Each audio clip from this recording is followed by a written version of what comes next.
Hey guys, it's Jake here with Etrailer. Today we have a 2023 Jeep Gladiator, and today we're going to be taking a look at, and I'm going to show you how to install the Curt Base Plate for flat towing. Adding the base plate to the front of your Jeep is going to allow you to safely flat tow it behind your vehicle or behind your RV. The way that a base plate is going to work is that it mounts up, it bolts to the frame rails of your Jeep, and it's going to give you two strong pull points to be able to pull it behind your motorhome.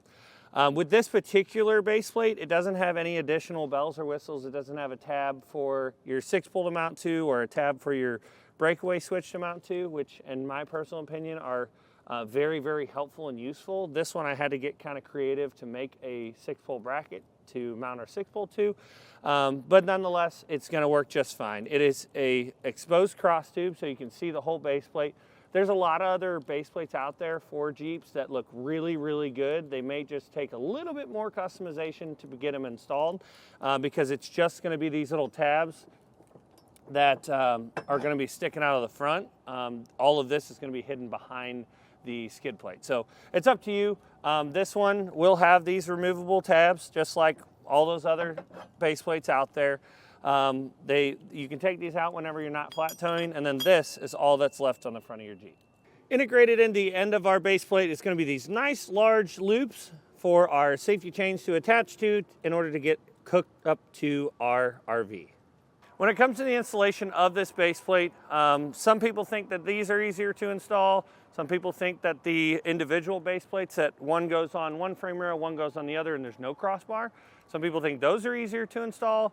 But either way, you're going to have to drill for either one of them. So for this particular one, you just have to drill one hole on each side. For some of those other ones, you got to drill a couple of holes. So it's just up to you. Whatever you decide will look best. In my personal opinion, all of them are going to function exactly the same. But whichever one is going to look best on your Jeep, I think that's probably the one you're going to want to go with. But with that being said, let's go ahead and pull it inside and show you how to get it installed. To begin our installation, we're going to have two plastic pushpin fasteners up here on top that are holding this plastic plate in place. There's two little notches on it. If you just take a flathead screwdriver, slide it in one of those notches, pop out the center section, and then pop out the base.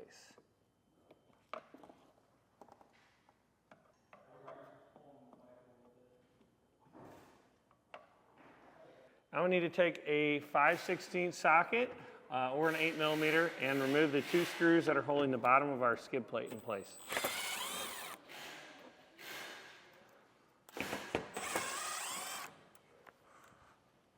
Across the top of our skid plate, but the bottom of our bumper, we've got a bunch of these pushpin fasteners we have to remove.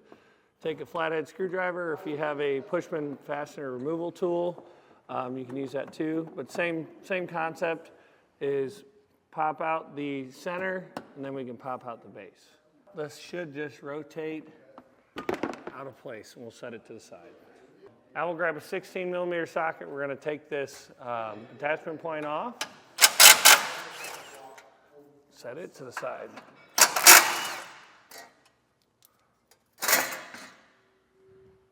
Now on the side of our bumper, this is going to be on the passenger side. We're going to have this plug that we need to disconnect. We'll just push this little tab and pull the plug apart.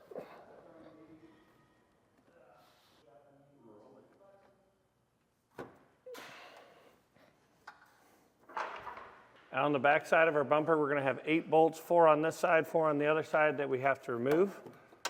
Take an 18mm socket and get those loosened.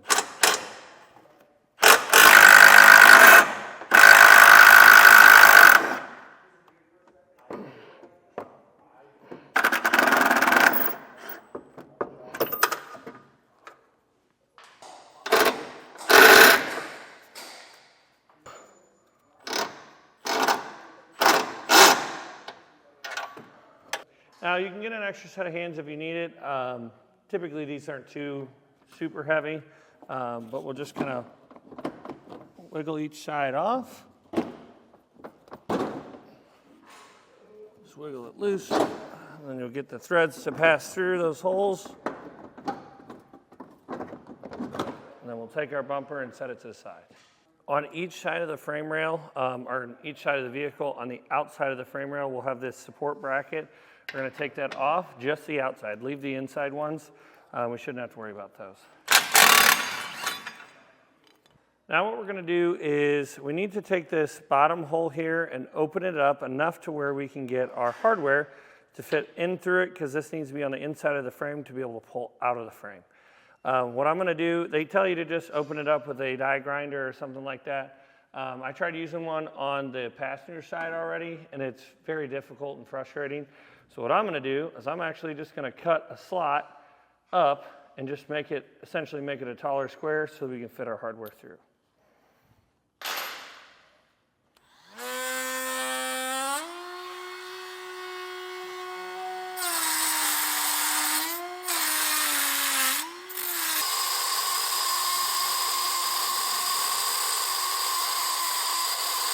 Now you may end up needing a die grinder after all to be able to trim the side out a little bit, because our bolt, this head is round and has to fit. You kind of have to spin it in place. So we'll go ahead and get that grind out.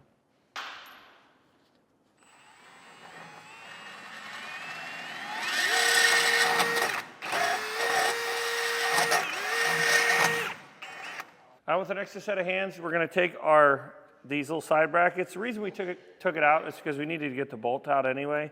But we're going to get that taped back on just to hold it in place. And then we can lift up our base plate and put that factory bolt back into place temporarily just to hold it up. Now to get the next set of our hardware in place, we're going to take one of the smaller bolts that comes in our kit, put the block on it, and then you want to put it on your fish wire. We'll get it back here. You want to put a slight bend in it because we're going to be going through this hole right here to come out of our base plate. Grab one of your plates, match it up to these three holes here. This is just a handle so you can hold on to it. We're going to slide it back here, line up those factory holes, and then we're going to find that opening with our fish wire.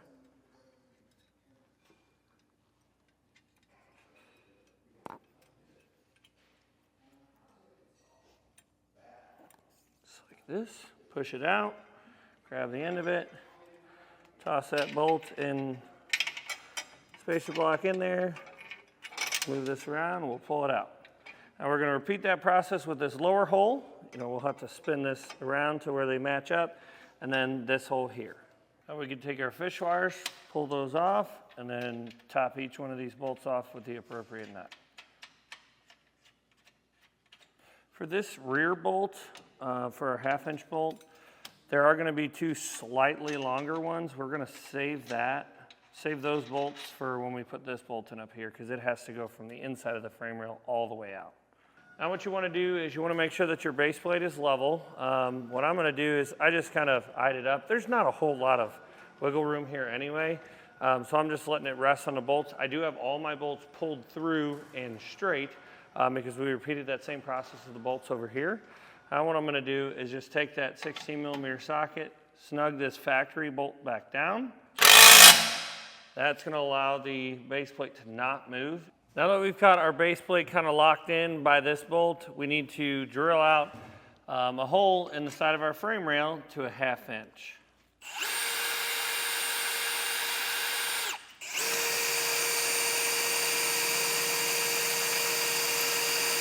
Once you get your hole drilled out to a 1/2 inch, we're going to take this spacer block. It's really thick. It has a round hole in it. We did end up having to trim a little bit off the end, but it's going to be based off of how much space you have here at the end.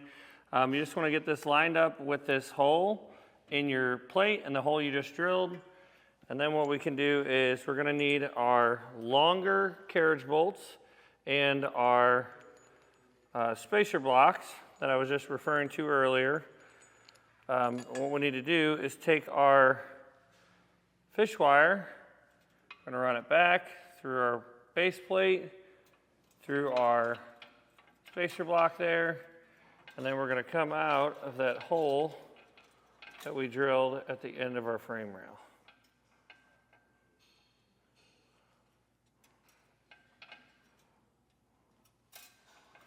Just like that. We'll take that bolt and the spacer block, thread that on, and we'll pull it out through that hole.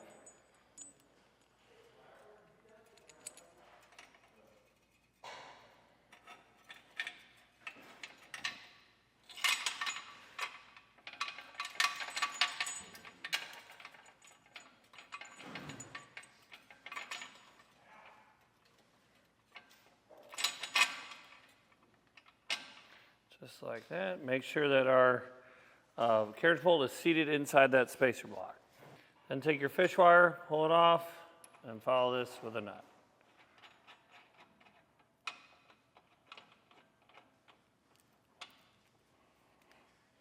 Then we're going to take a 19mm socket, snug the two larger nuts down, and a 14mm socket to snug down the smaller ones.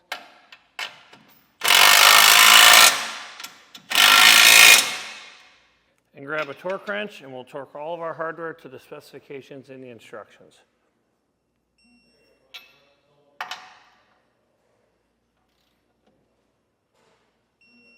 Now we need to put our safety cables on. What we did here is we just ran it up through this body mount location, and then they give you this hole on the base plate down here at the bottom to be able to attach our two endpoints here with a quick link.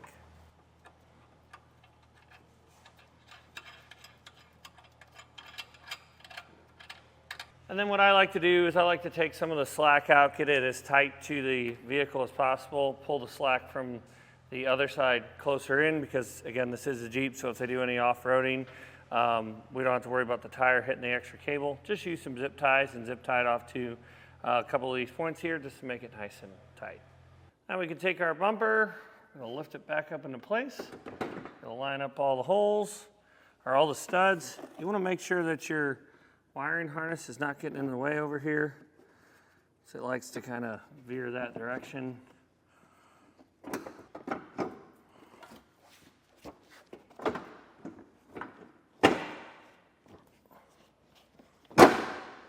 Next thing you're going to want to do is we've got to trim our skid plate. I went ahead and did it so that way I could tell you specific measurements and stuff like that because the instructions do not help you when it comes to trimming these out.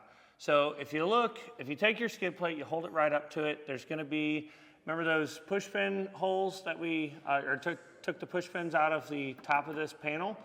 The second one in on both sides, that is directly in line with these rails. So what you need to do is just the width of that opening, we'll cut about a 1-inch slit all the way down. You're going to run it 6.5 inches down to here. I like to use a small hole saw or a step bit to be able to drill a nice clean radius here.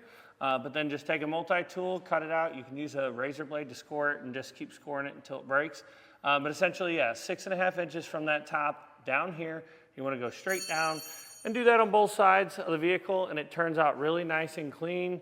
And the reason I go with 1 inch and not just the width of this is that way it gives you a little bit of wiggle room to be able to lift it up into place and get it back on like it was from the factory. You can try to make those a little thinner, make them a little bit narrower, and if you got to trim a little bit more or a little bit more, you can do that. I go with 1 inch usually, and it works perfect every time. After all, you're not really going to ever see this because we're under the vehicle, but otherwise standing by the vehicle, you're not going to see it. Other than that, that's going to do it for the installation. Well, guys, hopefully this video helped you decide whether or not this Curt Base Plate is right for you and your 2023 Jeep Gladiator.